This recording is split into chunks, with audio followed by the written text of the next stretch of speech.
പിണറായി വിജയനാണ് ഈ പരിപാടി ഉദ്ഘാടനം ചെയ്യുക.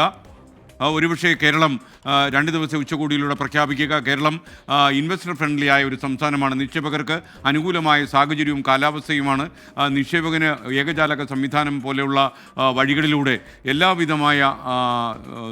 എല്ലാവിധമായ സപ്പോർട്ടും നൽകാൻ സംസ്ഥാന സർക്കാർ തയ്യാറാകും. അതുപോലെ ഡോക്ടർ രവിപിള്ളയും ബെഹറിൽ നിന്ന് എത്തിയിട്ടുണ്ട്. നമുക്ക് പ്രധാനപ്പെട്ട സാംസ്കാരിക വകുപ്പ് മന്ത്രി ചടങ്ങിൽ സന്നിഹിതനാണ്. അപ്പോൾ എനിക്ക് തോന്നുന്നത് വലിയൊരു വേദിയാണ്.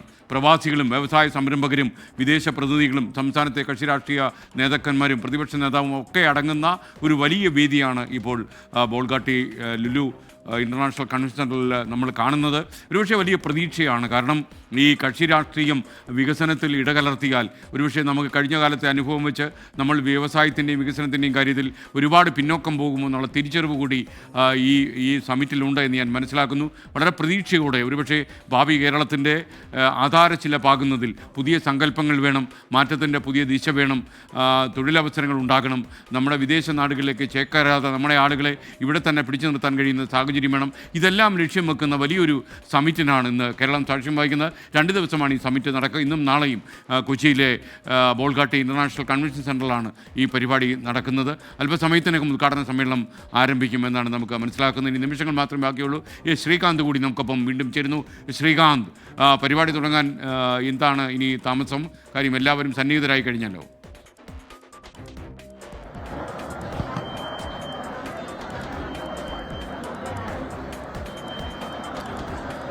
അധിക താമസമൊന്നുമില്ല. അവർ നിശ്ചയിച്ച ഒരു സമയമുണ്ട്. ആ സമയക്രമത്തിൽ പരിപാടികൾ ആരംഭിക്കും.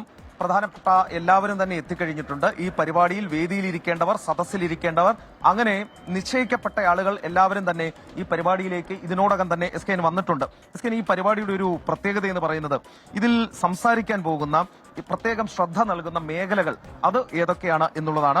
AI and robotics, aerospace and defence, logistics, maritime and packaging, pharma, medical ഉപകരണങ്ങൾ, ബയോടെക്, പുനരുപയോഗ ഊർജം, ആയുർവേദം, ഫുഡ് ടെക്, അതോടൊപ്പം തന്നെ മൂല്യവർദ്ധിത റബ്ബർ ഉൽപ്പന്നങ്ങൾ, ടൂറിസം ആൻഡ് ഹോസ്പിറ്റാലിറ്റി, മാലിന്യ സംസ്കരണം നിയന്ത്രണം തുടങ്ങിയവയാണ് ഈ ഇൻവെസ്റ്റ് കേരളയിൽ പ്രത്യേക ശ്രദ്ധ നൽകുന്ന മേഖലകൾ. നമ്മുടെ സംസ്ഥാനത്തെ സംബന്ധിച്ചിടത്തോളം ഏറ്റവും അധികം വികസന സാധ്യതകളുള്ളതും നമ്മുടെ സംസ്ഥാനത്തെ സംബന്ധിച്ചിടത്തോളം നമ്മൾ വലിയ വെല്ലുവിളികൾ നേരിടുന്നതുമായ മേഖലകളാണ്. പക്ഷേ സാധ്യതകൾ അനന്തവുമാണ്. അതാണ് ഇന്നിവിടെ ചർച്ച ചെയ്യാൻ പോകുന്നത്. MLA-മാർ അടക്കമുള്ളവർ ഇപ്പോഴും വന്നുകൊണ്ടിരിക്കുന്നുണ്ട്. ഞാൻ നേരത്തെ പറഞ്ഞതുപോലെ അവർ നിശ്ചയിച്ച ഒരു സമയക്രമമുണ്ട്. ആ സമയക്രമത്തിലായിരിക്കും ഈ പരിപാടി തുടങ്ങാൻ പോകുന്നത്.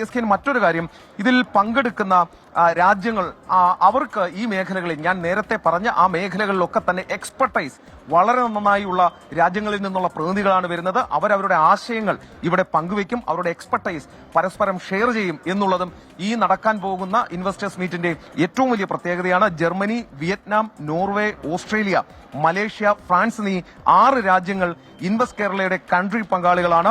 ഈ രാജ്യങ്ങളിൽ നിന്നുള്ള പ്രതിനിധികളുമായി പ്രത്യേക കൂടിക്കാഴ്ചകൾ നമ്മുടെ ഈ മീറ്റിംഗിൽ, ഈ ഇൻവെസ്റ്റേഴ്സ് മീറ്റിംഗിൽ നടക്കും എന്നുള്ളതും ഏറ്റവും പ്രധാനപ്പെട്ട കാര്യമാണ്. 3 വർഷത്തെ തയ്യാറെടുപ്പുകൾക്ക് ശേഷമാണ് സംസ്ഥാനത്തിന്റെ ഈ വികസന സാധ്യതകൾ ആഗോള നിക്ഷേപ സമൂഹത്തിന് മുന്നിൽ അവതരിപ്പിക്കുന്ന ഈ മീറ്റ്, ഇൻവെസ്റ്റേഴ്സ് മീറ്റ് സംഘടിപ്പിക്കുന്നത്. അങ്ങനെ സംസ്ഥാനം ഒരു വികസന കുതിപ്പിന് തുടക്കമിടാൻ പോകുന്നു, അല്ലെങ്കിൽ സംസ്ഥാനത്തിന്റെ വികസന കുതിപ്പിന് കരുത്തേകാൻ പോകുന്ന ഒരു പരിപാടി എന്ന രീതിയിൽ ഇതിനെ കാണാം. നിശ്ചയിക്കപ്പെട്ട ആ സമയത്ത് തന്നെ പരിപാടി അല്പസമയത്തിനകം ആരംഭിക്കും. പ്രതിനിധികൾ എത്തിക്കഴിഞ്ഞു. ഞാൻ നേരത്തെ പറഞ്ഞ രാജ്യങ്ങളിൽ നിന്നുള്ള പ്രധാനപ്പെട്ട പ്രതിനിധികൾ എല്ലാവരും എത്തിക്കഴിഞ്ഞു. ഇനി വേദിയിലേക്കാണ് മുഴുവൻ കണ്ണുകളും. സമഗ്രമായ വിവരണം, സമഗ്രമായ കവറേജ് ഉറപ്പാക്കിയിട്ടുണ്ട്.